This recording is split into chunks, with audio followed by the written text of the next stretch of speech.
Magandang araw mga katuto. So welcome back sa ating YouTube channel. Kuya Mike nga pala ulit. In this video, pag-uusapan natin yung mga updates tungkol sa education, especially sa private school. So, ganoon din sa mga updates tungkol sa Angara and yung curriculum ng K-12. So, sinabi dito sa Facebook page ng DepEd Philippines, good news para sa mga private school teachers. Simula school year 2025 to 2026, itataas natin ang teacher salary subsidy mula 18,000 tungo sa 24,000 bawat taon. Isa po itong konkretong hakbang para kilalanin ang mahalagang papel ng mga guro sa pribadong sektor. Kaagapay natin sa pagsusulong ng dekalidad na edukasyon.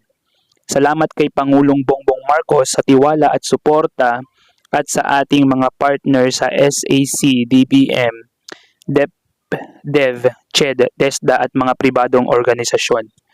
So, isa na naman po itong magandang balita mga kababayan dito sa mga private school teachers. So, napakaliit po ng sinasahod ng mga private school teachers at pinagkakasya lamang po nila yon mga kababayan. Mga katuto, dahil pinagkakasya lamang po ng mga private teachers yung kanilang sahod, mga katuto, dahil sobrang baba po. Ngayon ay may ginawang hakbang ang ating Pangulo na gawing 24,000. Nadagdagan po ng 6,000 ang kanilang tinatawag na salary subsidy. So, inaprubahan ng Department of Education alinsunod sa State of the Nation Address ni Pangulong Ferdinand R. Marcos. Sa iba pang mga balita or update ngayon sa edukasyon, mga katuto, ay dito sa DepEd Classroom Decors and Printable School Supplies, sa Facebook page nila, sabi dito, just in, DepEd to change the curriculum. Secretary Sonny Angara says, it's time for a major upgrade.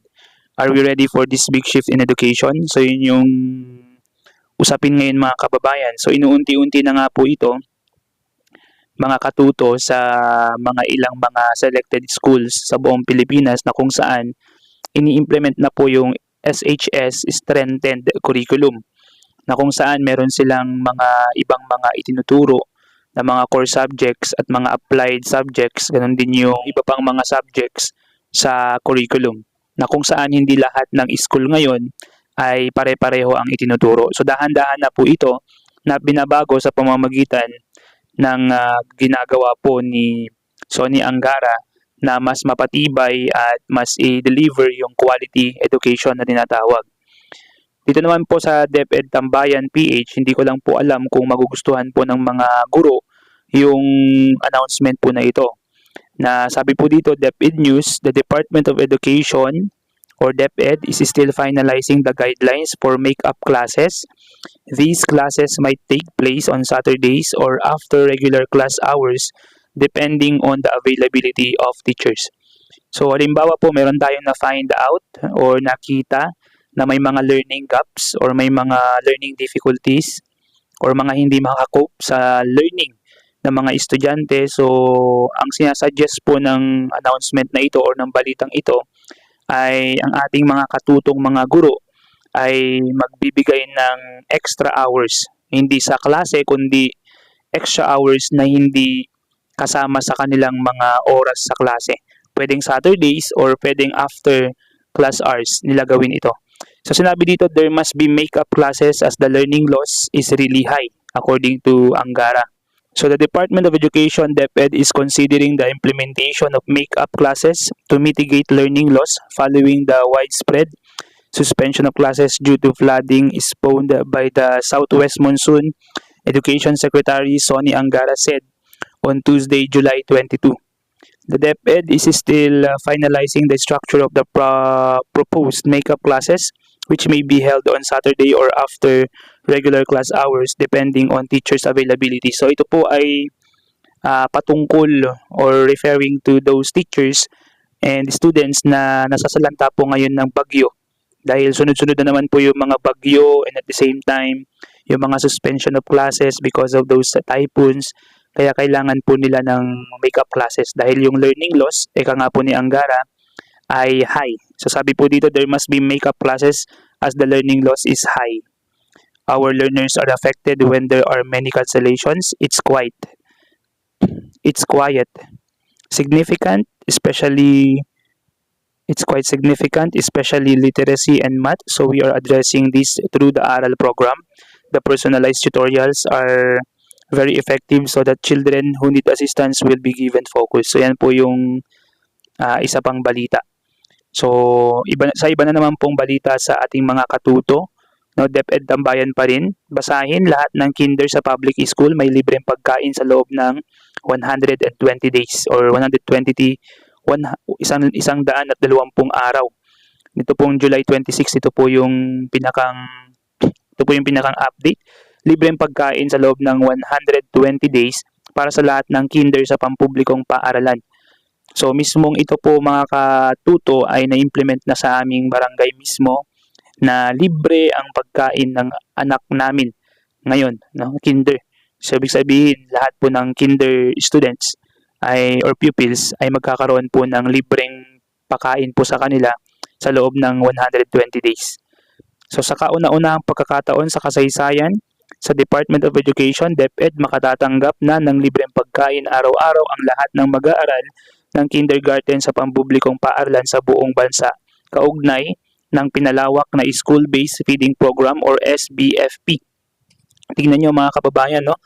Ang nag-appoint po kay Sonny Angara bilang DepEd Secretary ay walang iba po kundi si PBBM. So wala naman po tayong kinikilingan, wala naman po tayong sinusuportahan po dito, pero makikita po natin yung aksyon na ginagawa po ni Secretary Sonny Angara bilang DepEd Secretary po ng Department of Education na sa kauna-unahang pagkakataon, nagkaroon po ng libreng pakain sa mga kinder simula po nung naitatag ang DepEd. Isasagawa ang programa sa loob ng 120 days ng pasukan at ngayon ay saklaw na ang lahat ng batang kindergarten. Hindi na lamang ang mga kulang sa timbang bilang bahagi ng paglipat patungo sa universal na nutrisyon sa maagang yugto ng edukasyon. Sa unang pagkakataon, magbibigay ang DepEd ng hot meals at fortified food products sa humigit kumulang 3.4 million kindergarten learners at mga severely wasted at wasted sa baitang or sa grade 1 to grade 6. So imagine mga katuto, 3.4 million na students or pupils ng kindergarten papakainin sa loob ng 120 days. So sa piso pa lang na ibibigay ng gobyerno sa isang bata, 3.4 million na yun. Pero sa mga packages na kinakain nila every meal, no?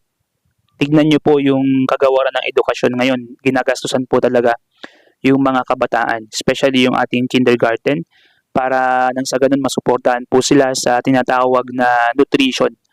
Okay, so yan lamang po yung mga balita po na ating nakalap mga katuto dito sa ating channel.